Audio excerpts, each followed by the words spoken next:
إن الحمد لله نحمده ونستعينه ونستغفره ونعوذ بالله من شرور أنفسنا وسيئات أعمالنا من يهده الله فلا مضل له ومن يضلل فلا هادي له وأشهد أن لا إله إلا الله وحده لا شريك له وأشهد أن محمدا عبده ورسوله أما بعد فإن خير الحديث كتاب الله وخير الهدي هدي محمد صلى الله عليه وسلم وشر الأمور محدثاتها وكل محدثة بدعة وكل بدعة ضلالة وكل ضلالة في النار. أعوذ بالله من الشيطان الرجيم. بسم الله الرحمن الرحيم. واتقوا فتنة لا تصيبن الذين ظلموا منكم خاصة. وقال النبي صلى الله عليه وسلم تعوذوا بالله من الفتن تعوذوا بالله من الفتن تعوذوا بالله من الفتن. وقال صلى الله عليه وسلم إن السعيد لمن جنب الفتن ان السعید لمن جنب الفتن. برادران اسلام، دینی اور ملی بھائیوں، نوجوان دوستوں، قابل احترام بزرگوں، عزیزوں، ساتھیوں، قابل احترام ماں اور بہنوں، آج اللہ تبارک و تعالیٰ کی فضل و کرم سے، اس کی توفیق سے ہم اور آپ نے عید الفطر کی نماز ادا کی ہے. یہ عید کا دن ہے، اللہ تبارک و تعالیٰ کی حمد کا دن ہے، اور اس کی بڑائی کا، اس کی کبریائی کا دن ہے. اللہ تبارک و تعالیٰ کی نعمتوں پر، اس کی عبادت کی توفیق پر شکریہ ادا کرنے کا دن ہے. اللہ تبارک و تعالیٰ سے دعا کریں کہ اللہ عز و جل ہمیں اور آپ کو اپنی نیکیوں کو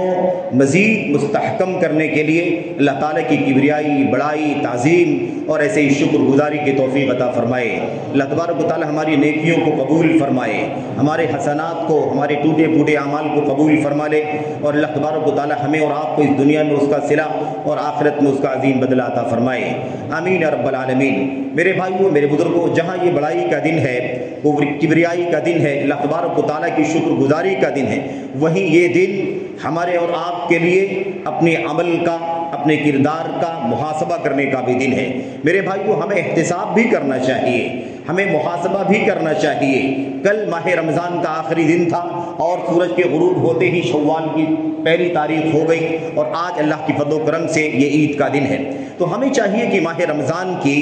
جو سعادت اللہ تبارک و تعالیٰ نے ہمیں اور آپ کو عطا فرمائی ہے، اس پر ہم غور کریں، اپنے عمل کا، اپنے کردار کا جائزہ لیں، اپنا محاسبہ کریں، اپنی شب و روز کا، اپنے دن اور رات کے لمحات کا جائزہ لیں، اور سوچیں کہ کیا واقعی ہم نے اور آپ نے اللہ تبارک و تعالیٰ کی توفیق پر جو کچھ ہمیں ماہ رمضان ملا، اس کی بندگی، اس میں اللہ تبارک و تعالیٰ کی بندگی کا حق ادا کیا یا نہیں کیا. ہم نے کوتاہیاں کی ہیں، مزید اگر کوتاہیاں کی ہیں تو ہمیں اللہ تبارک و تعالیٰ سے توبہ کرنا ہے، استغفار کرنا ہے، اللہ تبارک و تعالیٰ سے معافی کی دعا کرنی ہے، اور اگر ہم نے اچھا کیا ہے تو اللہ تبارک و تعالیٰ سے قبولیت کی فکر کرنی ہے. میرے بھائیوں، حضرت عمر بن خطاب رضی اللہ تعالیٰ عنہ نے، یا غالباً حضرت علی بن ابی طالب رضی اللہ تعالیٰ عنہ نے کہا تھا، ایک بندے مومن کو جتنی فکر نیکیوں کی ہونی چاہیے، اس سے کہیں زیادہ اسے نیکیوں کی قبولیت کی ہونی چاہیے. ہماری ذمہ داری ہے اور ہمارا ایمان ہے کہ ہمارے اعمال کتنے بھی ہو جائیں، اگر اللہ تبارک و تعالیٰ کی بارگاہ میں شرف قبولیت نہ پا سکیں تو ہمیں اس کا کوئی صلہ اور بدلہ نہیں ملے گا. اور ظاہر ہے کہ ہم جو عبادات کر رہے ہیں وہ اللہ تبارک و تعالیٰ کی رضا کے لیے کر رہے ہیں، اس کی قبولیت ہو جائے اللہ تبارک و تعالیٰ کی بارگاہ میں اس لیے کر رہے ہیں. اللہ تبارک و تعالیٰ ہمیں اور آپ کو اس کا صلہ بدلہ عطا فرمائے، اور اللہ تبارک و تعالیٰ ہمیں اپنے اعمال کے بدلے میں اپنے فضل و کرم سے جنت کی نعمت سے مالا مال فرمائے. اس لالچ میں، اس طلب میں، اس چاہت میں ہم یہ بندگی اور عبادت اللہ تبارک و تعالیٰ کی کر رہے ہیں، اس لیے ہمیں اس بات کی فکر اور زیادہ ہونی چاہیے کہ ہماری عبادتیں قبول ہوئی یا نہیں ہوئی، اور قبولیت کے اسباب کیا ہیں، اور قبولیت نہ قبول نہ ہو یا عدم قبولیت کے اسباب کیا ہیں، رد کر دیے جانے کے اسباب کیا ہیں. ہمیں اس پر بھی غور کرنے کی ضرورت ہے. ایک آیت کریمہ اللہ تبارک و تعالیٰ کے کلام کی ہمیں بہت کچھ پیغام دیتی ہے، اس کا تذکرہ میں آپ کے سامنے کرنا چاہتا ہوں، اپنی ذات کے لیے سب سے پہلے، اور اپنے بھائیوں کے لیے، بہنوں کے لیے اس کے بعد. اللہ تبارک و تعالیٰ فرماتا ہے انما یتقبل اللہ من المتقین، یقیناً اللہ تبارک و تعالیٰ نیکیاں، حسنات اور اچھائیاں ان بندوں کی قبول فرماتا ہے جو اللہ تبارک و تعالیٰ کے سچے تقوی شعار بندے ہوا کرتے ہیں. اللہ تبارک و تعالیٰ متقیوں کی نیکیاں قبول فرماتا ہے، متقیوں کے اعمال قبول فرماتا ہے، متقیوں کی محنتیں، ان کی کاوشیں قبول فرماتا ہے. تو ہمیں جہاں محنت کرنا ہے، کوشش کرنی ہے، اعمال کے لیے تگ و دو کرنی ہے، وہی اللہ تبارک و تعالیٰ سے اس بات کی توفیق مانگنی ہے کہ کوئی عمل اللہ تبارک و تعالیٰ کے تقوی کے بغیر نہ ہو. تقوی کی زندگی ہو، تقوی کا عمل ہو، تقوی کے ساتھ ساتھ ہماری زندگی کے سارے اعمال انجام پائیں، تاکہ اللہ تبارک و تعالی ہمارے ان چھوٹے بڑے اعمال کو، ٹوٹی پھوٹی نیکیوں کو اس تقوی کی شرط کے ساتھ اللہ تبارک و تعالی قبول فرما لے۔ تو ہماری بہت بڑی ذمہ داری، ایسا نہیں ہونا چاہیے میرے بھائیوں کہ ہم نے پانی چلا دیا، وہ کہاں چلا گیا، کسی کے کھیت میں گیا، ہمارے کھیت میں گیا، کام کا ہوا نہیں ہوا۔ یہ ہماری ذمہ داری ہے کہ ہم اس بات کی فکر کریں۔ مومن کو اللہ تبارک و تعالیٰ نے اس بات کی سعادت بخشی ہے کہ وہ آخرت پر یقین رکھتا ہے، جزا سزا پر یقین رکھتا ہے، جنت و جہنم کے فیصلے کا یقین رکھتا ہے۔ اس لیے اسے چاہیے کہ وہ اعمال بھی کرے اور اعمال سے زیادہ وہ اعمال کی قبولیت کی فکر کرے، اپنے اندر تقوی پیدا کرنے کی کوشش کرے۔ اسی کے ساتھ ساتھ میرے بھائیوں، میرے بزرگوں، اس بڑے مجمع میں جو عید الفطر کے موقع پر یہاں فرقان کی عیدگاہ پر اکٹھا ہوا ہے، بھائیوں کی شکل میں، بہنوں کی شکل میں آپ کے سامنے چند باتیں کچھ موجودہ حالات کے فتنوں کے حوالے سے بطور اشارہ چند منٹوں میں کرنا چاہتا ہوں۔ دعا کرتے ہیں کہ اللہ تبارک و تعالی ہمیں اور آپ کو حالات سے نبردآزمہ ہونے کی توفیق عطا فرمائے، وقت اور حالات کے فتنوں کو سمجھنے کی توفیق عطا فرمائے۔ فتنوں کے سلسلے میں نبی کریم صلی اللہ علیہ وسلم نے جو اپنی امت کو آگاہ کیا تھا، ڈرایا تھا، چوکنا کیا تھا، اللہ تبارک و تعالی ہمیں اس تناظر میں ذرا سا اپنی ذمہ داری سمجھنے کی توفیق عطا فرمائے۔ ایک پیغام ہے اللہ تبارک و تعالی کے کلام کا، ایک پیغام ہے نبی کریم صلی اللہ علیہ وسلم کی سنت کا، امت کے اسلاف کا، کہ ہم اور آپ سوچیں کہ ہماری اور آپ کی زندگی صبح شام آزمائش میں گزر رہی ہے۔ ہماری اور آپ کی پیدائش تو ابتلا کے لیے ہوئی ہی، آزمائش کے لیے ہوئی ہے، اور یہ فتنہ، یہ آزمائش ہماری اور آپ کی زندگی کے شب و روز کے ساتھ جڑا ہوا ہے۔ میرے بھائیوں، اللہ تبارک و تعالیٰ نے قرآن کریم کے اندر ارشاد فرمایا وَنَبْلُوكُمْ بِالشَّرِّ وَالْخَيْرِ فِتْنَةً وَإِلَيْنَا تُرْجَعُونَ۔ ہم تمہیں آزماتے ہیں، آزمائیں گے، ہم تمہیں آزمائیں گے، خیر کے ذریعے سے بھی، شر کے ذریعے سے بھی، اور تم سب کے سب ہماری طرف لوٹ کر کے آنے والے ہو۔ یہ اللہ تبارک و تعالیٰ کے کلام کا پیغام ہے۔ یہ دنیا آزمائش کے لیے ہے، یہ زندگی ابتلا کے لیے ہے، آخر ہمیں پلٹ کر کے اللہ تبارک و تعالیٰ کے پاس جانا ہے۔ اس لیے ہمیں یاد رکھنا ہے کہ ہماری زندگی آزمائش ہے، امتحان ہے، ابتلا ہے، تو ہمیں ہمیشہ بھوک کر کے قدم رکھنا ہے، ہمیشہ آزمائش میں کامیاب ہونے کی فکر کرنا ہے۔ سب سے پہلے تو ایک عام بات ہے کہ دنیاوی زندگی آزمائش ہے، لیکن اس آزمائش کی زندگی کے اندر مزید فتنوں کا حملہ ہے، مزید مصیبتوں کا حملہ ہے، مزید آزمائشوں کا انبار ہے۔ ایک بندے مومن کے اوپر خصوصیت کے ساتھ مومن کو اس کی سوچ، اس کی فکر پیدا کرنے کی ضرورت ہے۔ اللہ کے نبی محمد رسول اللہ صلی اللہ علیہ وسلم نے فرمایا تھا ان السعید لمن جنب الفتن، سعادت مند یقیناً وہ ہے جو فتنوں سے نجات پا جائے، فتنوں سے جسے بچا لیا جائے، جسے فتنوں کا مقابلہ نہ کرنا پڑے، فتنوں میں نہ پڑے بلکہ فتنوں سے بچا رہ جائے، یہ سعادت مند آدمی ہے۔ کیوں؟ اس لیے کہ فتنوں میں پڑ جانے کے بعد ایک خطرہ ہے کہ فتنوں میں وہ کامیاب ہو سکے گا یا فتنوں کی نظر ہو جائے گا، فتنوں میں گرفتار ہو جائے گا، فتنوں کی مار پڑ جائے گی۔ یہ دونوں امکان ہے کہ فتنوں سے بچے یا فتنوں کی زد میں چلا جائے۔ اس لیے سعادت مند وہ ہے جسے بچا لیا جائے، جسے چھڑا لیا جائے فتنوں سے، اور وہ بچ جائے، نجات پا جائے، اور میرے بھائیوں فتنوں میں نہ پڑے۔ لیکن اگر فتنے آتے ہیں تو ہمیں اور آپ کو کیا کرنا چاہیے؟ اور یہ دور فتنوں کا دور ہے، یہ دور بہت بڑے بڑے فتنوں کا دور ہے۔ نبی کریم صلی اللہ علیہ وسلم کی حدیثوں میں اس بات کی وضاحت کر دی گئی، اور یہ تو بات کی بات ہے، ہم تو بہت بعد میں آئے، آج 14 صدیوں سے زیادہ گزر چکا۔ نبی محترم صلی اللہ علیہ وسلم نے اپنی دور میں اپنے صحابہ کے سامنے بات فرمائی تھی انہ لم یبق من الدنیا الا بلاء و فتنہ۔ سن لو میری امت کے لوگوں، اس دنیا میں فتنے اور آزمائش کے سوا کچھ باقی نہیں بچا۔ جو کچھ دنیاوی زندگی میں اب ہے، قیامت تک جو کچھ بھی باقی ہے وہ صرف اور صرف بلا، مصیبت، ابتلا، آزمائش اور فتنے ہی فتنے۔ لم یبقا، دنیا میں اس کے سوا کچھ باقی نہیں بچا ہے۔ ایک پیغام تھا نبی کریم صلی اللہ علیہ وسلم کی طرف سے، ایک میسج تھا کہ ہم سوچیں کہ ہماری زندگی میں اب جو کچھ بچا ہے وہ فتنے بچے ہیں، آزمائشیں بچی ہیں، جس لیے ہمیں ہمیشہ آگاہ رہنا ہے، چوکنا رہنا ہے، الرٹ رہنا ہے، تاکہ فتنوں سے کہیں ہم دو چار نہ ہو جائیں، بچنے کی کوشش کریں، اور پڑ جائیں تو پھر ہمیں چاہیے کہ ہم کیا کریں میرے بھائیوں، اللہ کے کلام کے اصولوں کو سمجھیں، سنت کے اصولوں کو سمجھیں، امت کے سلف کی سیرت کو پڑھ کر کے اصولوں کو سمجھیں، اور اصولوں اور ضابطوں کی روشنی میں اپنے آپ کو فتنوں سے بچانے یا فتنوں میں کامیاب ہونے کی کوشش کریں۔ یہ ہماری اور آپ کی ذمہ داری ہے میرے بھائیوں، میرے بزرگوں۔ نبی کریم صلی اللہ علیہ وسلم صحابہ کرام کو کہا کرتے تھے، اے میرے ساتھیوں، تعوذ باللہ من الفتن، اللہ تبارک و تعالیٰ کی پناہ مانگو فتنوں سے، فتنوں سے اللہ تبارک و تعالیٰ کی پناہ مانگو۔ تین بار دہراتے نبی کریم صلی اللہ علیہ وسلم میرے بھائیوں کہ تاکہ ہم کیا کر لیں، اپنے آپ کو فتنوں سے بچانے میں کامیاب ہو جائیں۔ اور ساتھ ساتھ اللہ کے نبی فرماتے، بادروا بالاعمال فتنا کقطع اللیل المظلم، اللہ کے نبی فرماتے ہیں صلی اللہ علیہ وسلم، اے میری امت کے لوگوں، جلدی جلدی نیکیاں کر لو، زیادہ سے زیادہ نیکیاں، جلدی سے جلدی نیکیاں کر لو قبل اس کے کہ فتنے آ جائیں۔ اور وہ فتنے کیسے ہوں گے میرے بھائیوں؟ کقطع اللیل المظلم،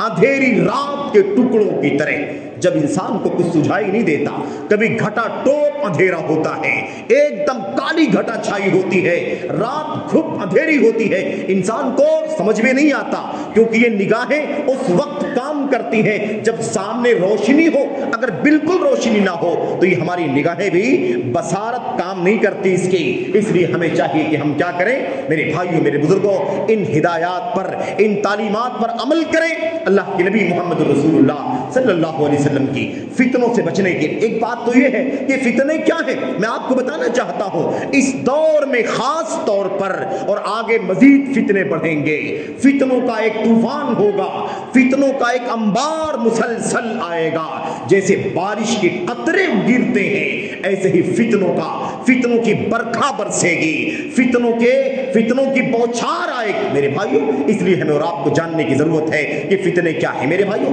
آج کل کے اس دور میں عقیدے کا فتنہ ہے، یعنی آزمائش کے مسائل ہیں، فتنوں میں فتنے ہیں، اور ہمارے عقیدے خطرے میں پڑے ہوئے ہیں، ہمارے عقیدے پر صوفیت کا حملہ ہے، ہمارے عقیدے پر شرک کا حملہ ہے، ہمارے عقیدے کے اوپر میرے بھائیوں خارجیت کا حملہ ہے، ہمارے عقیدے کے اوپر رافضیت کا حملہ ہے، ہمارے عقیدے کے اوپر چاروں طرف سے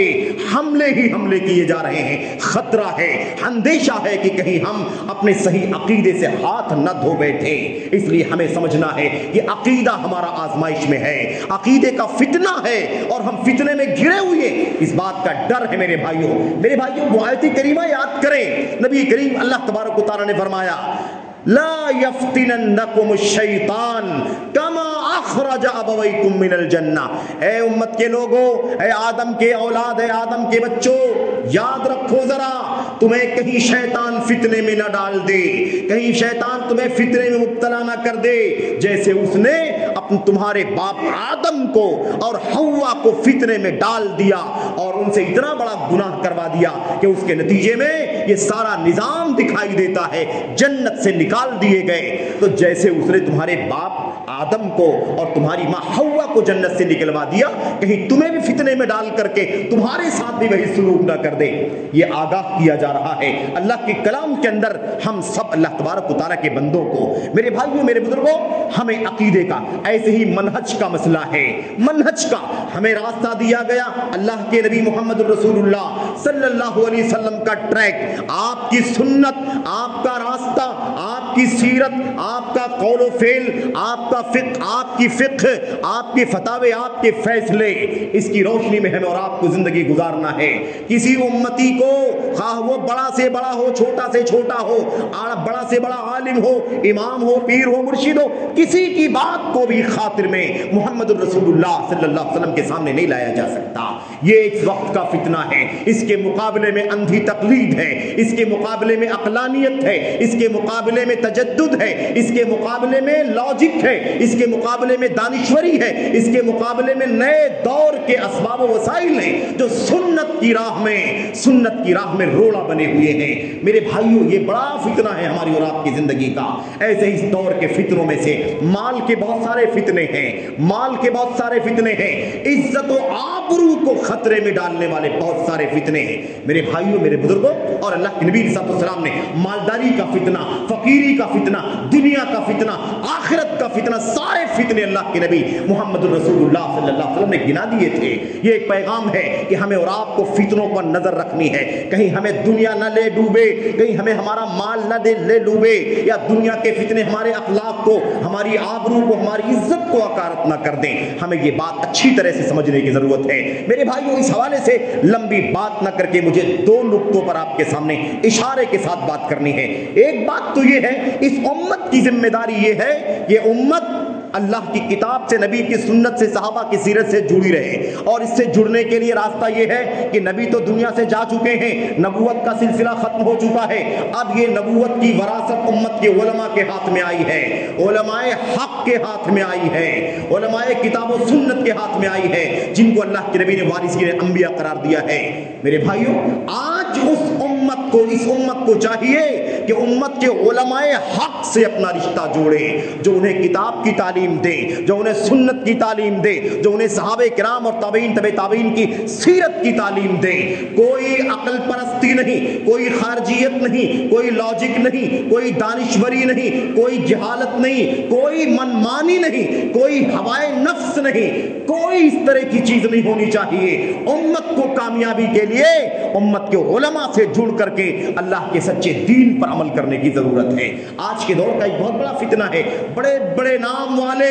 جن کا تعلق اللہ کے دین سے، اللہ کے دین کے علم سے اس طرح سے نہیں ہے جس طرح سے ہونا چاہیے، وہ علماء کی فہرست میں نہیں ہے، لیکن میڈیا کا فتنہ ہے، اور میڈیا کے فتنے میں بہت سارے فتنے ہیں۔ ان میں سے ایک فتنہ یہ بھی ہے کہ آج کل جاہلوں کا دورہ ہے۔ اللہ کے نبی علیہ السلام نے فرمایا تھا، اتخذ الناس رؤوسا جہالا فسئلوا فافتوا بغیر علم فضلوا واضلوا۔ امت کے علماء ختم ہو جائیں گے، مر جائیں گے، اللہ تبارک و تعالیٰ موت دے کر کے اٹھا لے گا۔ لوگ جاہلوں کو اپنا پیر، اپنا فقیر، اپنا پیر مرشد اور اپنا مفتی اور عالم بنا لیں گے، انہی سے دین کے مسئلے، حوالے، فتوے، جائز ناجائز سب حاصل کریں گے، لیکن مشکل یہ ہوگی کہ وہ جاہل ہوں گے، جہالت کے ساتھ امت کو گائیڈ کریں گے، خود بھی گمراہ ہوں گے، سب کو گمراہ بھی کریں گے۔ یہ دور ہے میرے بھائیوں۔ آج آپ دیکھیں گے بڑے بڑے لوگ ہیں، شہرت کے اعتبار سے کوئی ڈاکٹر میدان میں امت کو علم کی گائیڈ کر رہا ہے، کوئی انجینئر ہے، کوئی وکیل ہے، کوئی باڈی بلڈر ہے، کوئی فلاں فلاں فلاں فلاں ہے۔ دنیا میں شہرت والے بہت زیادہ لوگ ہیں میرے بھائیوں۔ شہرت سے کچھ نہیں ہوتا، ڈگریوں سے کچھ نہیں ہوتا، اور سوشل میڈیا کے ریکارڈ سے کچھ نہیں ہوتا، اور دنیا کے اندر کسی کے فالوور کتنے کم زیادہ ہیں اس سے کچھ نہیں ہوتا۔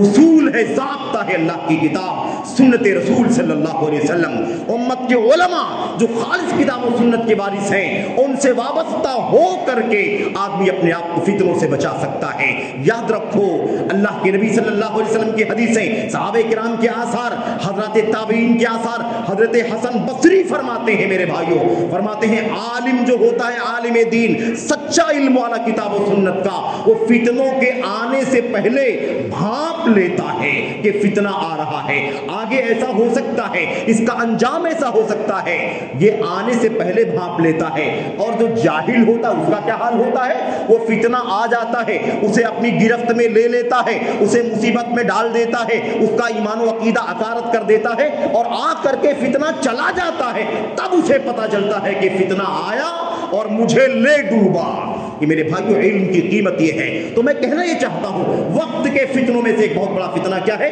امت کا جاہلوں سے جڑنا، علماء سے وابستگی کم کرنا، بہت سارے معیار قائم کر کے میڈیا، شہرت، فلاں فلاں، اور اس کی بنیاد پر علماء کو چھوڑ کر کے جہلا کے ساتھ وابستہ ہونا، یہ پیشین گوئیاں ہیں محمد الرسول اللہ صلی اللہ علیہ وسلم کی، جو دھیرے دھیرے اس کی تصدیق ہو رہی ہے، ہمارے سامنے اس کے مناظر آ رہے ہیں میرے بھائیوں۔ ایسے ہی ایک فتنہ جو مال کا فتنہ لمبا چوڑا ہے، بات نہیں کرنے کا موقع ہے، ایک اور فتنہ ہے جو عزت و آبرو کا مسئلہ ہے میرے بھائیوں، میرے بزرگوں۔ اللہ تبارک و تعالیٰ نے اپنی کتاب کے اندر، نبی کریم صلی اللہ علیہ وسلم نے اپنی سنت کے اندر امت کو، امت کی بہنوں کو، امت کی بیٹیوں کو، امت کی ماؤں کو پورے طور پر ان کی عزت کو، آبرو کو، ان کے ایمان کو، عقائد کو پورے طور پر سیکیور کیا ہوا ہے۔ کتاب و سنت کے حوالوں کے ذریعے سے یہ سیکیورٹی مل سکتی ہے، لیکن اگر امت کی خواتین، امت کی بیٹیاں، امت کی بہنیں اگر کتاب و سنت کی تعلیم سے دور ہو جائیں، برگشتہ ہو جائیں، اسلامی تعلیمات سے دور ہو جائیں، امت کی صحابیات کی سیرت، امت کی تابعیات کی سیرت اور خیر القرون کی عورتوں کی سیرت سے اگر وہ دوری اختیار کر لیں، ان کا ایمان نہ دیکھیں، ان کا عقیدہ نہ دیکھیں، ان کا حجاب نہ دیکھیں، ان کا پردہ نہ دیکھیں، ان کی حیا نہ دیکھیں، بلکہ دنیا کی رنگینیوں میں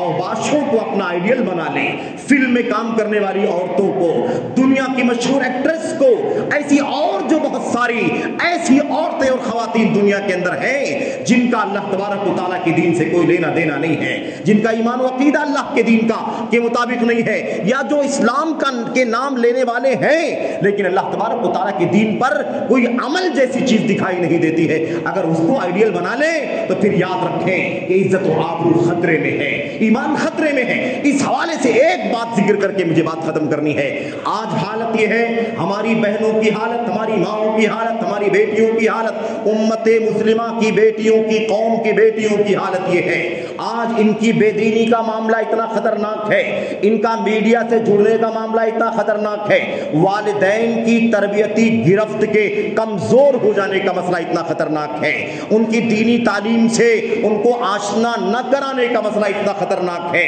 اور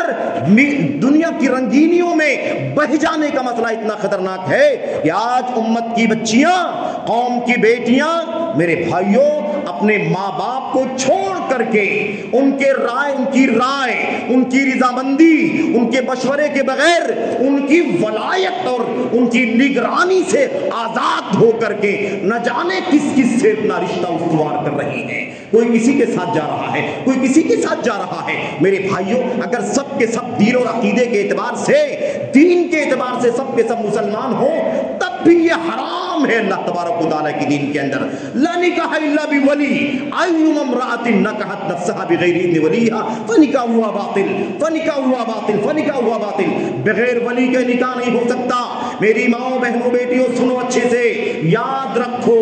تمہارا کسی سے بھی اگر لگاؤ ہو رہا ہے تو اپنے ماں کو، اپنے باپ کو آ کر کے بتاؤ اللہ واسطے، حلال طریقے سے رشتہ ہونا چاہیے، حلال اور پاکیزہ زندگی ہمیں اسلام نے عطا فرمائی ہے۔ کوئی بھیڑیا آپ کو نہ بہکائے، کوئی بھیڑیا آپ کو شکار کرنے کی کوشش نہ کرے، کوئی بھیڑیا آپ کی عزت و آبرو سے کھلواڑ کرنے کی کوشش نہ کرے۔ یاد رکھو اس میں جہاں ماں باپ کی تربیت کی ذمہ داری ہے، تعلیمی ذمہ داری ہے، انہیں حیا، حجاب اور پردے کے دائرے میں رکھنے کی ذمہ داری ہے، وہی میرے بھائیوں، میری قابل احترام ماں اور بہنوں، بیٹیوں، آپ کی اپنی بھی ذمہ داری ہے۔ آپ اپنی عزت و آبرو کی حفاظت کیسے کریں گے؟ خطرہ اتنا آگے بڑھ چکا ہے کہ یہ صرف اور صرف نکاح کا مسئلہ نہیں رہا، صرف اور صرف شادی کا مسئلہ نہیں رہا فتنے کا، بلکہ یہ شادی، یہ نکاح جو حلال بھی نہیں ہے، کورٹ سے نکاح کر لیا جا رہا ہے، یا حرام خور مولوی 1500 روپے لے کر کے بغیر ولی کے نکاح پڑھا دیتے ہیں۔ یہی خطرناک مسئلہ نہیں ہے، اس سے بڑا خطرناک مسئلہ ہے کہ یہ ہماری مائیں، بہنیں، بیٹیاں، کتنے واقعات ہیں، ہزاروں واقعات میرے بھائیوں ہماری رپورٹ کے اندر موجود ہے کہ ان لوگوں نے، ان بہنوں نے نہ جانے کس کس سے رشتہ استوار کر لیا ہے، اس کا دین بھی نہیں دیکھتی، مذہب بھی نہیں دیکھ رہے ہیں۔ آج میرے بھائیوں کوئی مسلم بچی کسی یہودی کے ساتھ، کسی کرسچن کے ساتھ، کسی نان مسلم کے ساتھ، کسی بھی دھرم اور عقیدے والے کے ساتھ رشتہ بنانے کے لیے تیار ہے، ماں باپ سے، گھر بار سے، بھائی بندوں سے، کنبے قبیلے سے رشتہ کاٹنے کے لیے تیار ہے۔ وقت کا خطرناک فتنہ ہے، سنگین فتنہ ہے میرے بھائیوں، مرتد ہو رہی ہیں بہنیں بیٹیاں ہماری مرتد ہو رہی ہیں اسی نکاح کے راستے سے، شادی کا جھانسا دے کر کے ان کے عقیدے سے کھیلا جا رہا ہے، ان کے ایمان سے کھیلا جا رہا ہے، ان کے عقیدے سے کھیلا جا رہا ہے۔ یہ بات تو ایک عام بات میں آپ کے سامنے کہہ رہا ہوں کہ اس طرح سے حالات بگڑے جا رہے ہیں۔ کتنے واقعات آپ کو ملیں گے، کتنے ڈاکومنٹ پروف آپ کو ملیں گے کہ شادیاں مسلم بچیاں غیر مسلموں کے ساتھ کر رہی ہیں، مختلف دھرم والوں کے ساتھ کر رہی ہیں۔ آپ کا دین آپ کو اجازت نہیں دیتا، یاد رکھو۔ ایک مسلمان بچی کو اس بات کی اجازت نہیں ہے کہ کسی غیر کے ساتھ نکاح کرنے کے لیے تیار ہو جائے۔ یاد رکھو، ایمان ختم ہو جائے گا، مرتد ہو جاؤ گی، اسلام سے نکل جاؤ گے۔ یہ دنیا کی رنگینی چند دنوں کے لیے ہے، یہ جھانسے چند دنوں کے لیے ہے، اس لیے یاد کرو یہ فتنہ تمہیں لے ڈوبے گا۔ اور بڑا مسئلہ یہ بھی ہے، ایک پروپیگنڈے کے طور پر، ایک منصوبہ بند طریقے سے، ایک سازش کے طور پر یہ کام کیا جا رہا ہے۔ یہ اور زیادہ خطرناک مسئلہ ہے کہ ہماری بہنوں کو، ہماری بیٹیوں کو ورگلا کر کے، بہکا کر کے، جھانسا دے کر کے اور مختلف انداز کی لالچ دے کر کے، ان کے جذبات سے کھیل کر کے ان کی عزت و آبرو کے ساتھ بھی کھلواڑ کیا جا رہا ہے اور ان کے دین اور عقیدے کو بھی بیچنے کی کوشش کی جا رہی ہے، مرتد بنانے کی ایک سازش چل رہی ہے۔ ہمیں اور آپ کو ہوش کے ناخن لینا ہوگا، ہمیں بیدار ہونا ہوگا۔ باپوں کی ذمہ داری، سرپرستوں کی ذمہ داری سب سے زیادہ ہے میرے بھائیوں اور بہنوں کے لیے۔ آخری باتیں کہنا چاہتا ہوں، آپ ام سلیم کو یاد رکھو۔ ام سلیم کو کوئی پیشکش کرتا ہے، کوئی آپ کو جھانسا دیتا ہے، کوئی آپ کو ورگلاتا بہکاتا ہے، یاد رکھو آپ کے لیے آئیڈیل حضرت ام سلیم رضی اللہ تعالی عنہ ہونی چاہیے۔ ام سلیم رضی اللہ تعالی عنہ نبی کریم صلی اللہ علیہ وسلم کی مشہور صحابیہ، حضرت انس بن مالک رضی اللہ تعالی عنہ کی والدہ محترمہ، اونچے مقام کی مالکہ، اونچے مقام کی مالکہ، جن کے چلنے کی کھٹ کھٹ کی آواز نبی کریم صلی اللہ علیہ وسلم نے میرے بھائیو جنت کے اندر سنی تھی۔ حضرت ام سلیم کا مسئلہ کیا ہے؟ ام سلیم کا باپ کی، شوہر کی وفات ہو گئی، انس بن مالک کی وفات ہو گئی، نکاح کا پیغام بھیجا ابو طلحہ رضی اللہ تعالیٰ عنہ نے، جو اس وقت تک حالت کفر میں تھے، پیغام بھیج دیا ام سلیم کے پاس، اونچے مقام کی، اچھے خاندان کی، شریف زادی، اور ابو طلحہ بھی اونچے مقام کے مالک، لیکن کفر کی حالت میں تھے، اسلام نہیں لائے تھے۔ پیغام بھیجا، حضرت ام سلیم نے کہا ابو طلحہ تمہارا مقام، تمہاری حیثیت، تمہارا سماجی اور سوشل، تمہارا جو اسٹیٹس ہے واقعی اس قابل نہیں ہے کہ تم جیسے کا رشتہ ریجیکٹ کر دیا جائے۔ ما مثلو کا یرد، واقعی ابو طلحہ تم جیسے کو رد نہیں کیا جاتا، لیکن مشکل ہے۔ انا امرأة مسلمہ وانت رجل کافر لا یحل لی ان اتزوجک۔ یاد رکھو ابو طلحہ، میں مسلم بچی ہوں، مسلم خاتون ہوں، مومنہ ہوں میں، اور تم مجرم کافر ہو، مشرک اور کافر ہو۔ ایک مسلمان خاتون کے لیے کسی مشرک سے، کسی کافر سے نکاح کرنا حلال نہیں ہے۔ جاؤ، تمہارا مقام اونچا ہوگا، تمہاری حیثیت اونچی ہوگی، تمہارا اسٹیٹس اعلیٰ ہوگا، لیکن اسلام کی بیٹی ہوں میں، اس کا سودا، اس کا سمجھوتا میں نہیں کر سکتی۔ اگر تمہیں نکاح کرنا ہے تو سچا کلمہ پڑھ کر کے اسلام لاؤ، اور یاد رکھو اگر سچے پکے مومن مسلمان ہو جاؤ گے تو میں تم سے کسی مہر کا بھی مطالبہ نہیں کرتی، یہ اسلام لانا، میں اسی کو مہر تسلیم کر لوں گی اور اسی کو مہر بنا کر کے اسلام میں تم سے نکاح کر لوں گی۔ صحابہ کہتے تھے، تابعین کہتے تھے، امت کی خواتین میں اتنا افضل مہر کسی خاتون کا نہیں ہوا جو مقام حضرت ام سلیم کے مہر کو اللہ تبارک و تعالیٰ نے عطا فرمایا۔ میرے بھائی، میرے بزرگوں اور قابل احترام ماؤں بہنوں، پیاری بیٹیوں، بچیوں، اللہ واسطے عید الفطر کے اس موقع پر یہ اللہ کے کلام کا، اللہ کے نبی کا سنت کا پیغام لے جاؤ۔ امت کو چاہیے کہ اپنے علماء سے وابستہ رہ کر کے اپنے آپ کو ہر فتنے سے بچائیں۔ بچیوں کو، بہنوں کو چاہیے کہ اپنا آئیڈیل امت کی صحابیات کو، خواتین کو، امت کی تابعیات کو بنائیں۔ آج کل کی خواتین، رنگین دور، یہ میڈیا اور یہ اس وقت کے فتنے کہیں تمہاری عزت و آبرو کو، تمہارے ایمان و عقیدے کو ضائع نہ کر دیں۔ اللہ سے دعا کرتے ہیں کہ اللہ تبارک و تعالی ہمیں اور آپ کو فتنوں سے بچنے کی توفیق عطا فرمائے، فتنوں سے ہماری حفاظت فرمائے۔ فتنوں میں پڑ جائیں اگر تو اللہ تبارک و تعالی ہمیں اور آپ کو کامیاب ہو کر کے نکلنے کی توفیق عطا فرمائے۔ اللہ کے نبی کہا کرتے تھے اللہم ان کنت اردت بعبادک فتنۃ فاقبضنی الیک غیر مفتون۔ اے اللہ تبارک و تعالی اگر تو نے اپنے بندوں کو کسی فتنے میں ڈالنے کا ارادہ کیا ہے تو مجھے فتنے میں ڈالنے سے پہلے، فتنے میں پڑنے سے پہلے موت دے کر کے اٹھا لے۔ ہمیں اور آپ کو چاہیے کہ ہم فتنوں سے بچنے کی کوشش کریں۔ اللہ سے دعا ہے کہ اللہ تبارک و تعالی ہمیں اور آپ کو خیر کی توفیق عطا فرمائے، امت مسلمہ کی حفاظت فرمائے، ان کے عقیدے کی، ان کے ایمان کی، ان کے عزت و آبرو کی حفاظت فرمائے، ان کے عقیدے اور منہج کی حفاظت فرمائے۔ اللہ تبارک و تعالی ان کے عمل و سلوک کی حفاظت فرمائے، انہیں جب تک زندہ رکھے